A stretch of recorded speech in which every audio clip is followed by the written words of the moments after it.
Eh bien bonjour à tous. Alors aujourd'hui je vais vous montrer la crème bavaroise, qui est une crème évidemment de base, très connue. Il y a des petites choses à savoir et je vais vous expliquer tout ceci. Alors pour commencer, prenez vos feuilles de gélatine, trempez-la dans de l'eau froide, important. Si c'est dans de l'eau chaude, elle va fondre, vous ne la trouverez plus.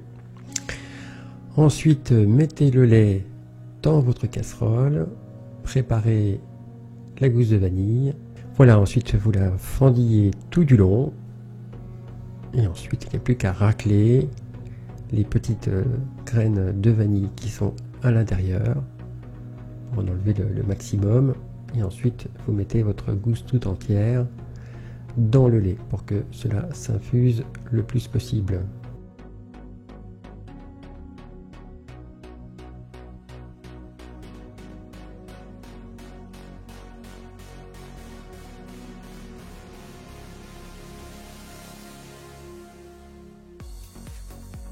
Ensuite, mettez environ la moitié du sucre dans le lait, et pour éviter que le lait brûle. Et ensuite, vous commencez à faire monter la crème fraîche liquide. Alors, c'est important de mettre une crème fraîche liquide. Si vous mettez une crème fraîche épaisse, on ne peut pas faire de crème fouettée avec. Ça ne monte pas. Pendant ce temps-là, travaillez le reste du sucre avec les jaunes d'œufs et mélangez bien jusqu'à ce que les blancs blanchissent, c'est-à-dire que vous entrez de l'air dans votre appareil. Alors là aussi il y a deux écoles, j'en ai déjà parlé, je ne m'étends pas là-dessus. Vous avez une catégorie de pâtissiers qui pensent que ça sert à rien de faire ce travail-là et une autre catégorie qui trouve que c'est très important. Alors encore une fois, j'ai fait les deux, je trouve à peu près la même chose. Je pense que les détails sont vraiment, les résultats sont vraiment dans des petits détails et chacun y trouvera son compte très certainement. Personnellement, j'étais habitué à travailler ces jaunes longtemps jusqu'à ce qu'ils blanchissent et c'est ce que je fais. Voilà. Si vous n'avez pas de batteur, alors évidemment vous commencez par travailler votre crème fouettée. Et ensuite vous faites le reste. Il faut que ce soit prêt en fait quand votre crème est prête, la crème fouettée soit montée avant. Petit rappel aussi, quand vous mettez le sucre, les jaunes sur le sucre pardon, mélangez tout de suite pour éviter en fait qu'il y a un petit phénomène qui fait que les jaunes vont cuire entre guillemets, le sucre va cuire les jaunes d'œufs pardon. Et pour éviter ceci, ça va créer des grains, et pour éviter ceci, il faut donc mélanger rapidement, sans trop attendre. Alors surtout que ce sont des crèmes qui sont relativement fluides au départ. En fait, la base ici est une crème anglaise, à laquelle, qui est modifiée, c'est pas exactement la même recette, puisqu'il y a plus de sucre, du fait qu'il y a de la crème fouettée qui va être ajoutée. Mais la méthode est la même.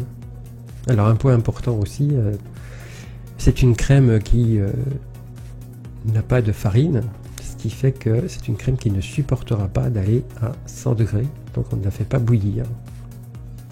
On va voir ça là tout de suite. Donc votre crème, vous la montez pas trop, de façon à ce qu'elle ait une consistance de crème, elle sera beaucoup plus facile à mélanger, ainsi que vous allez conserver aussi un volume maximum. Si vous allez plus loin, en fait, elle devient un petit peu plus ferme et elle baisse un petit peu en volume, elle est un peu moins volumineuse. Alors, dès que votre lait a bouilli, vous mélangez une partie de ce lait dans les jaunes, de façon à ce que ce liquide soit un peu moins épais, et vous reversez le tout dans votre casserole. Et ensuite, vous commencez à faire chauffer votre casserole à feu moyen, pas trop rapide, de façon à contrôler cette température. Alors la température idéale est de 85 degrés, donc je vous conseille vivement d'acheter un thermomètre, de manière à ce que ce soit plus facile à maîtriser. Si vous n'avez pas de thermomètre, vous n'avez qu'une solution, vous le verrez, je le montre un petit peu plus loin dans la vidéo.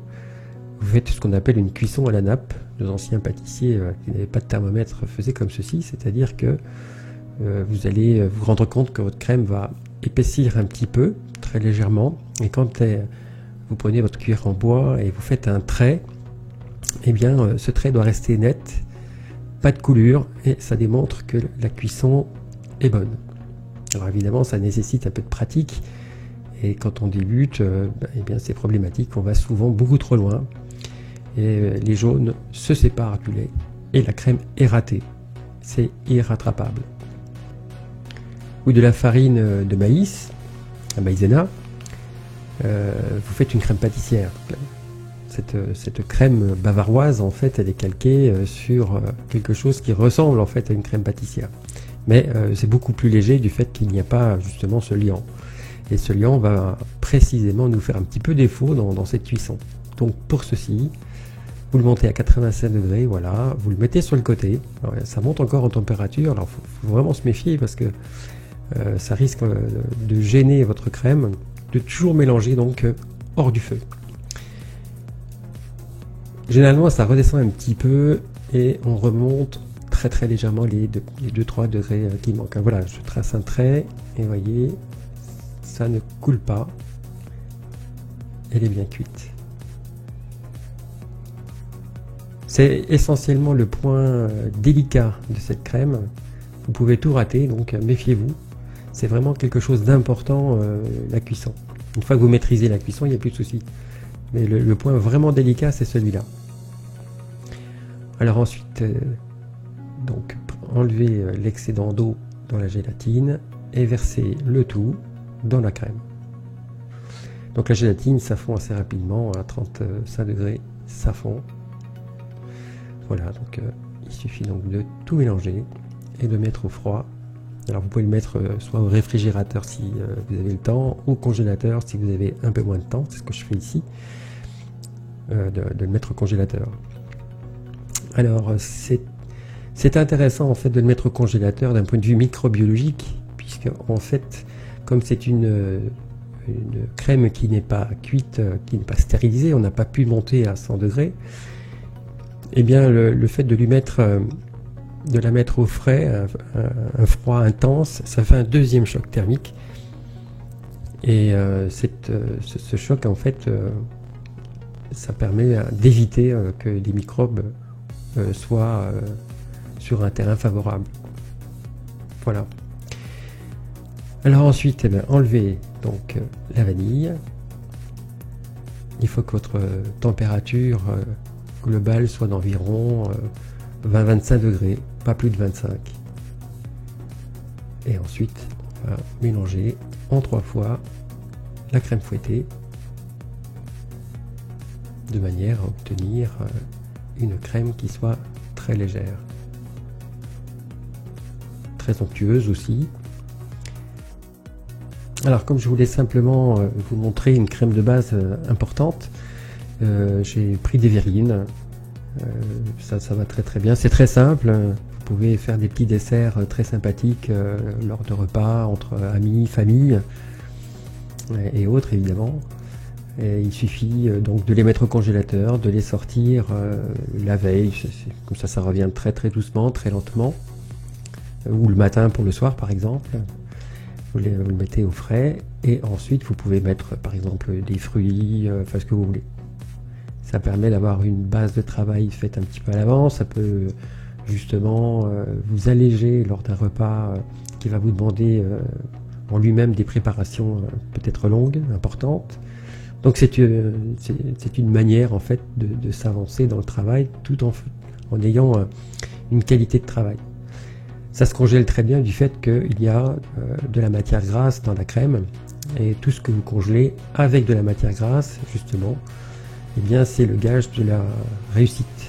Si vous faites une crème pâtissière seule, sans rajouter de matière grasse, ça se congèle mal du fait qu'il y a beaucoup trop d'eau et pas assez de matière grasse dans la crème. Ça ne se conserve pas bien. Voilà, donc il suffit donc de mélanger en 3 fois les pré-mélanges. Je suis toujours pour cette méthode de travail, puisqu'en fait vous allez alléger votre crème doucement, que si vous mettez tout d'un coup vous aurez moins de volume.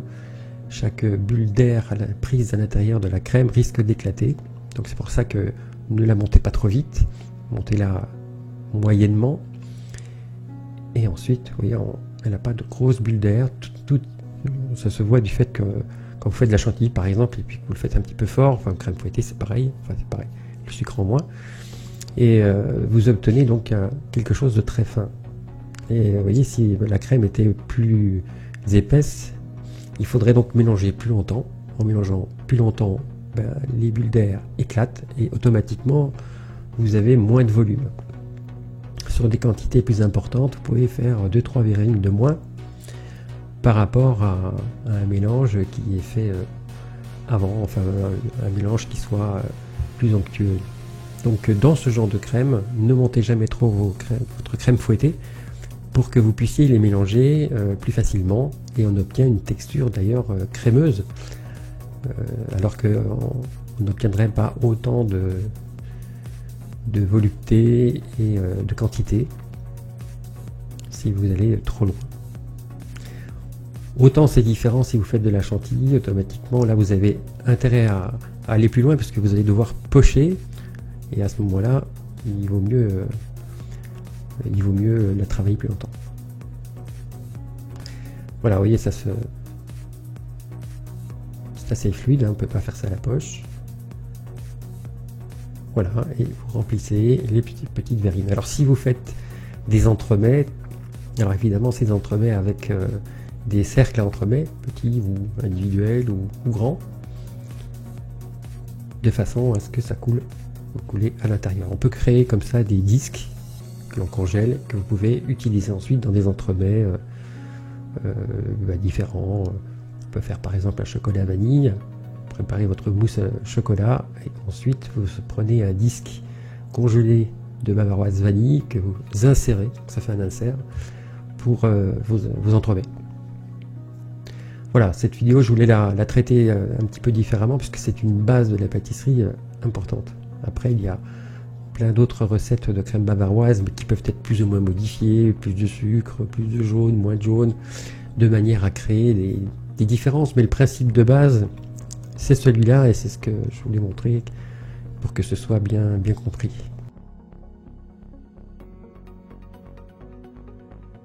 Alors pas trop froid non plus, je repense à ce que je vous disais tout à l'heure, la crème elle est à 20-25 degrés, alors plus près des 20 que des 25, mais si c'est trop froid, ça va pas non plus, parce que votre gélatine va geler la crème, va figer la crème plutôt, pas geler mais figer.